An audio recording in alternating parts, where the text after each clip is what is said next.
So welcome to the Birmingham Medical News Doctor Talk podcast. I'm Steve Spencer, the founder of the Birmingham Medical News, and this podcast is a joint venture between the Birmingham Medical News. It's a newspaper for doctors, nurses, healthcare executives, and providers we've been publishing in Birmingham now for 20 years. About 20,000 people a month get the paper, either in hard copy or digital version. And our partner in this is Korf & Company. We actually do this at their studios. Korf & Company is an accounting firm in Birmingham that goes back almost 100 years. In addition to, accounting for individuals and businesses, Korf & Company has a wealth management arm, and our tie-in, I guess, with Korf is they've got a great healthcare advisory department. And so we really thank Korf for helping us with this. Today's podcast is going to be really interesting. We're going to be talking about genomics, and it's actually sponsored by the University of Alabama at Birmingham. It goes by UAB, the UAB Department of Genetics, which is within the UAB Heersink School of Medicine. The UAB Department of Genetics is focused on both research and clinic, seeing patients. In terms of research, they're doing cutting-edge research, looking at how genomics can lead to more personalized medicine, and they continue to find new genetic, sometimes genes, sometimes mutations that we didn't even know existed previously that are related to various diseases. Likewise, they're working to use genomics and genetics to help patients with what's quickly becoming personalized medicine. Our guest today is Dr. Bruce Korf. Dr. Korf has been one of the biggest minds in genetics and genomics for the last 20, 30 years. He has a PhD in genetics and an MD. He started his career as an Associate Professor of Neurology at Harvard. He left Harvard to become the chair of medical genetics at UAB, and he then became the chief genomics officer at the UAB Heersink School of Medicine with the goal of implementing personalized medicine. He also served for several years as the editor-in-chief of the American Journal of Human Genetics. He is now retired, and he is currently serves as the Distinguished Professor of Genetics at the Heersink School of Medicine, Emeritus. So, thank you for coming today, Dr. Korf. Yes, thanks very much for inviting me. And to begin with, we know that the human genome was sequenced over 20 years ago. So my question is, how is genomic information used now in medical care? A good way to conceptualize this is to realize that health conditions can be broadly categorized as rare conditions. These are conditions that individually affect relatively small numbers of people, although collectively, actually pretty large numbers. Common conditions, things like hypertension and diabetes and cancer, all of which have a genetic contribution. In the case of rare disorders, the contribution can be overwhelming. Things like sickle cell anemia or cystic fibrosis are familiar examples.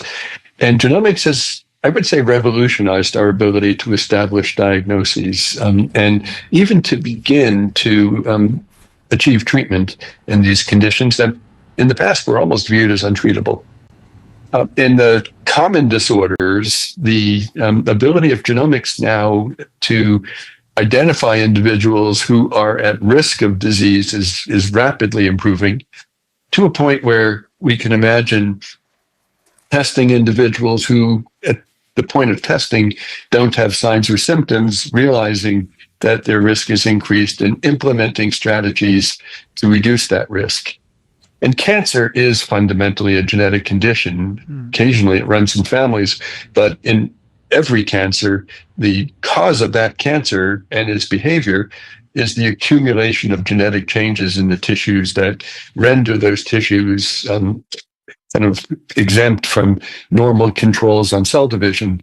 And categorizing the various genetic changes in these cancers is changing our ability to customize treatment to the individual.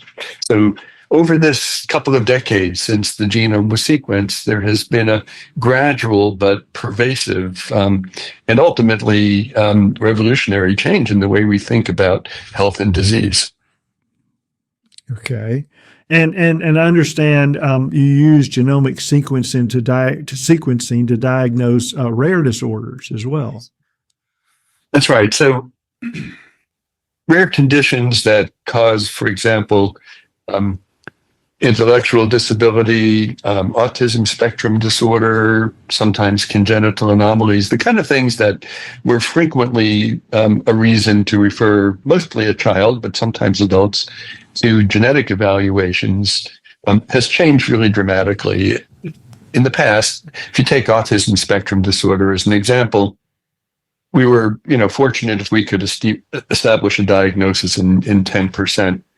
And you had to pretty much know what you were looking for. You had to identify that this individual looks like maybe they have a change in a particular gene, and you would order a test for that specific gene. And most of the time, that was not the right answer. Occasionally, it was. Now we have the ability to sequence the entire complement of genes, 20 plus thousand genes, and for that matter, all the DNA in the genome. And through that, we can identify genetic conditions that we previously didn't even know existed. And so the diagnostic rate a little bit depends on the starting point in terms of the likelihood of a genetic cause. I would say is at least 30%, in many cases higher. And most of the conditions we're diagnosing, if you had asked us 10 years ago, we didn't even know they existed. And in some cases, figuring out the diagnosis actually offers clues that allow you to begin to think about therapies that in the past we couldn't have dreamt of. Well, can you think of any particular, that's really amazing that you've found genetic disorders that we didn't know existed before. Are there any in particular that you come to mind? Oh, sure. We're finding conditions that cause autism spectrum disorder. Most of them don't have names. They're just, obscure genes that, we're, one of 20-odd thousand genes. And what you find is that there'll be a genetic change in a particular gene. Very often, it's something that neither parent carried, and it arose as a new genetic change in the sperm or egg that formed that child. And it's like a one-off thing. You're seeing it, and you have no idea if it's been seen before. And actually, these days, there's a system called Gene Matcher where you can put a genetic change you have found into a database internationally. And anywhere in the world where somebody has seen something like it, you can be linked with that individual and you compare notes. So we had an example of a genetic condition a while back now where we found something, was really pretty obscure, put it into Gene Matcher. Somebody in Germany turned out to have a very similar genetic change in the same gene.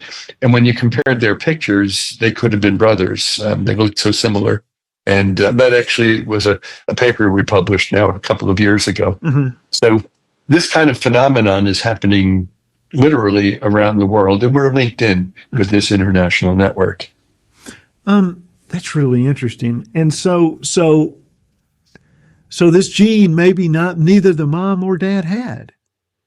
That's right. Every time sperm or egg cells are made, it's sort of like making a typographical error, copying 3 billion letters of the genetic code.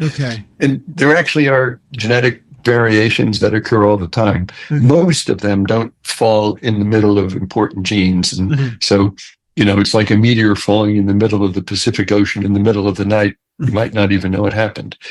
But occasionally they do land in a gene that does have some effect, and then it results in a child being born with problems that have never been seen before in the family. And just because they haven't been seen before in the family doesn't mean they don't have a genetic basis. It could mean that there's a new genetic change. And we're finding that now quite frequently among children and sometimes adults who just never got diagnosed when they were children with complex conditions that can affect multiple systems of the body. I would assume, getting back to autism, I imagine, I have no idea how many genes could affect autism, but is there an situation where somebody may have some of those genes, but they just don't simply get turned on, and they're not actually autistic, or maybe they're simply not as far, lower on the spectrum? So there are examples of genes where there can be what you refer to as epigenetic changes. That is to say, changes in whether that gene is expressed or not. Right. And in those instances, there can be, in some cases, sometimes significant effects on function. And sometimes it depends on whether you inherited the gene from your mother or your father. There are certain genes that are always turned off from either the maternal or paternal copy. And so you can have a genetic change that, if the mother passes it on, does no harm at all. And if the father passes it on, it causes serious problems. So yes, there are definitely epigenetic changes that are important in terms of development. And so once you have, in terms of the clinic, because we know that your department does research and clinical work, once you've gotten the genetic information on or genomic information on a patient, how's that used in guidance treatment? Well, again, it depends on whether we're talking rare disease, common disease, or cancer. So in rare disease, first of all, it tells you, is this something that might happen again in the family? So we can offer genetic counseling and genetic testing potentially to other family members. It gives us the ability to say, well, now that we know what this is, we can give you an idea of what to expect based on experience with other people having the same thing, if there are other people with the same thing. In a few cases, and I think the numbers are going to increase dramatically now, we do have the ability to do treatment. Sometimes we realize, once we understand the genetic basis, that there's a medication, one that might already have existed and just never been thought of as potentially being beneficial for this condition. And lo and behold, it turns out that it is. And there are many examples of conditions. One that I've been studying for many years, called neurofibromatosis, causes tumors all over the body. Once we understood what the genetic basis was, it took a while, but eventually figured out that there were drugs already in development for other purposes that have made a huge difference in preventing or at least regressing some of the tumor growth. So there have been many instances, and I think there'll be many more, where treatments become possible because we understand the genetic basis. Cystic fibrosis and sickle cell anemia are both also examples of that.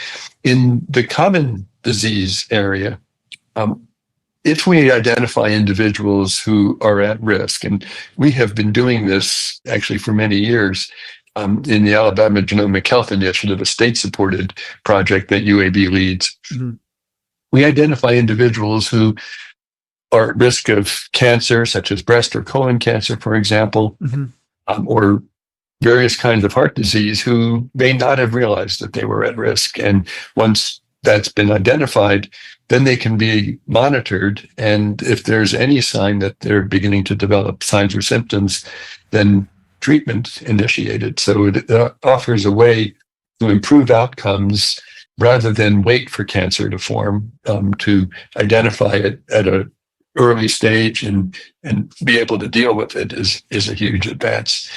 And in the realm of cancer in general, as we categorize the different genetic changes that are driving a tumor, it reveals instances where there are drugs that you wouldn't maybe have thought of using that actually can make a huge difference in terms of treating that cancer. So this is pervading pretty much all areas of medicine. Gradually, it takes time to figure these things out. So that, from the point where the genome was sequenced, it didn't occur overnight, but work has been done around the world to harness this information, and it is now really infiltrating gradually just about all areas of medicine. And You mentioned uh, obviously if somebody has a risk factor for cancer, monitoring them, but also, of course, hopefully that means they can modulate their lifestyle a little bit. That's true too. If there are things that are known to be effective in terms of lifestyle changes, the hope is that realizing that you're at high risk also provides a sort of a motivation to do things that may help to mitigate that risk. Right, right. Also, I know that there's a lot of progress being made in gene therapy, and what do you see the future with CRISPR, which obviously is gene editing? Yeah, so CRISPR technology allows us to make a change in Mhm. the DNA sequence. And there actually already are some instances where therapeutic kind of trials have been conducted using CRISPR-based gene editing, I think for some eye diseases. And it has also been worked on in instances of things like sickle cell anemia, Mhm. for example. Um, I would say it's in a pretty early stage of clinical application, but I think there's huge excitement about the opportunities to do this, particularly as the technologies get increasingly refined and precise in their targeting. There is a lot of public interest in this, and the scientific community has been very active in working to develop gene editing technologies that can be used as therapeutic tools. And I'm curious, and maybe they haven't developed this yet, but let's say somebody has sickle cell anemia.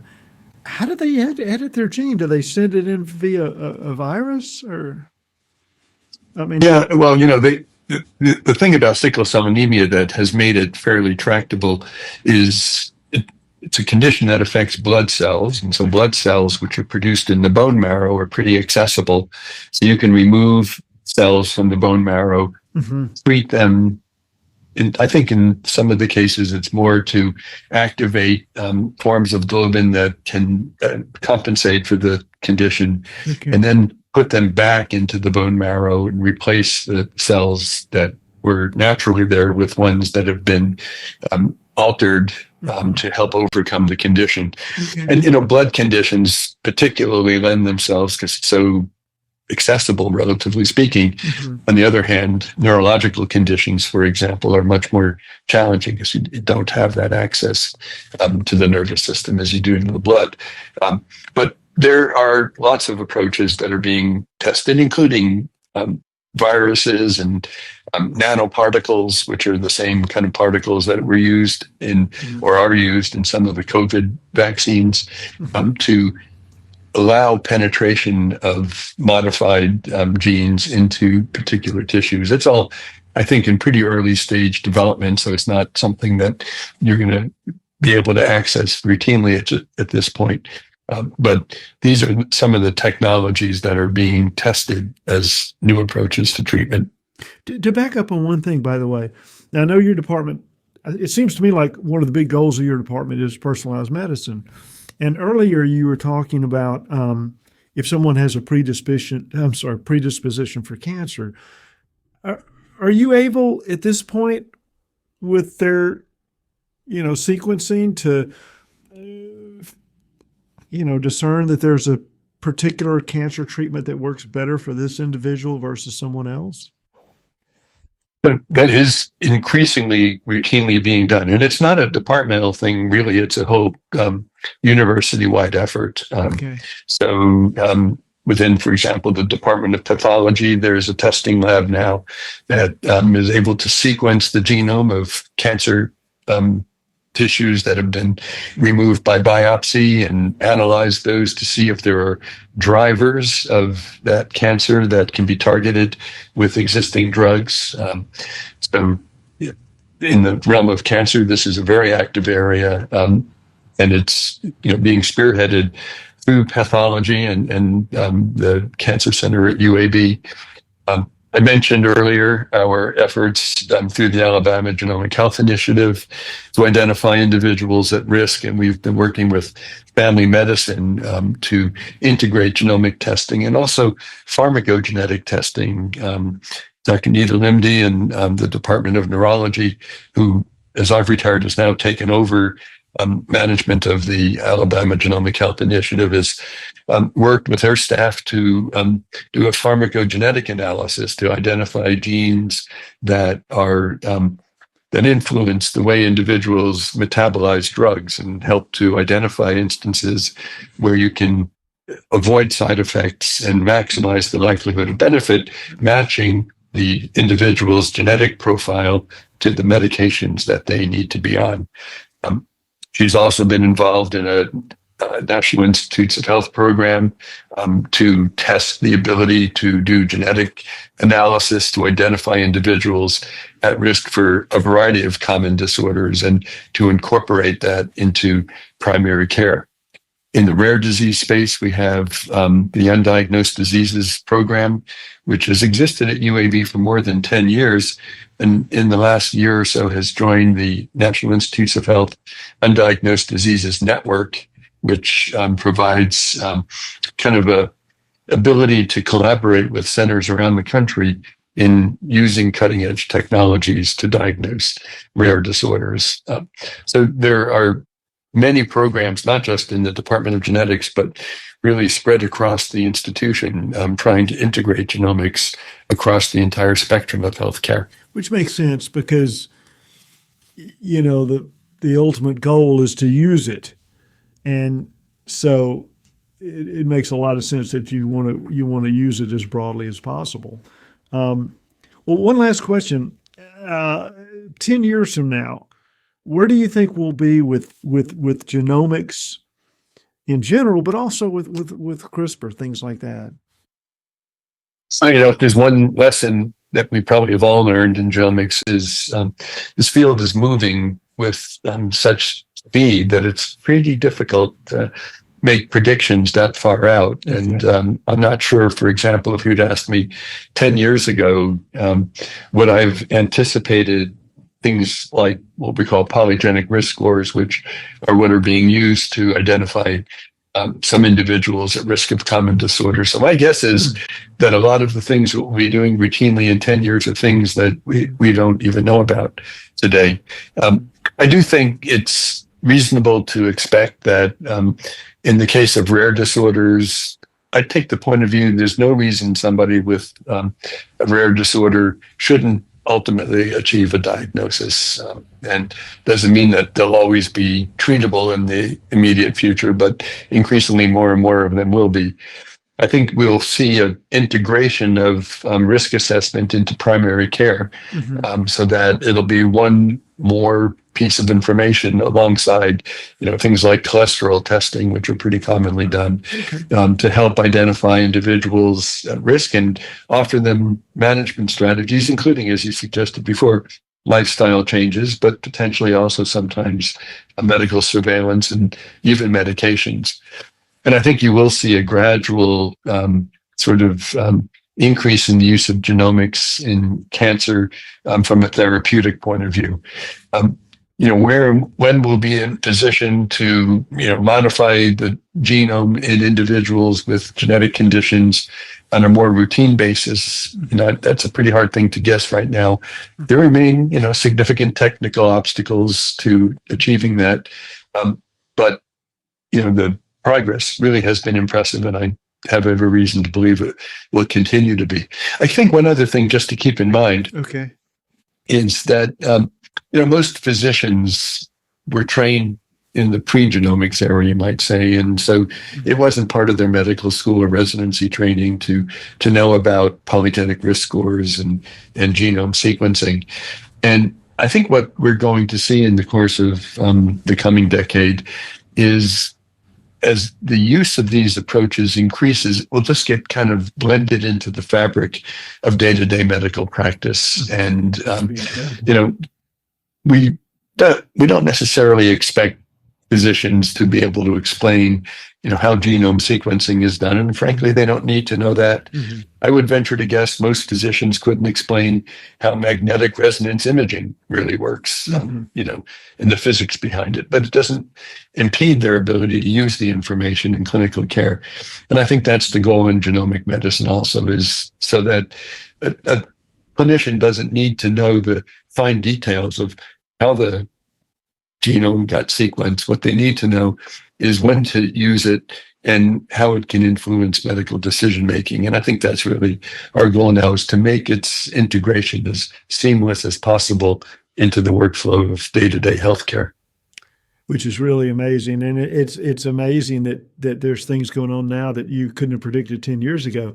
And one thing that struck me when you were talking is that just like vaccines ended polio, at some point genomics may end sickle cell anemia or things like that.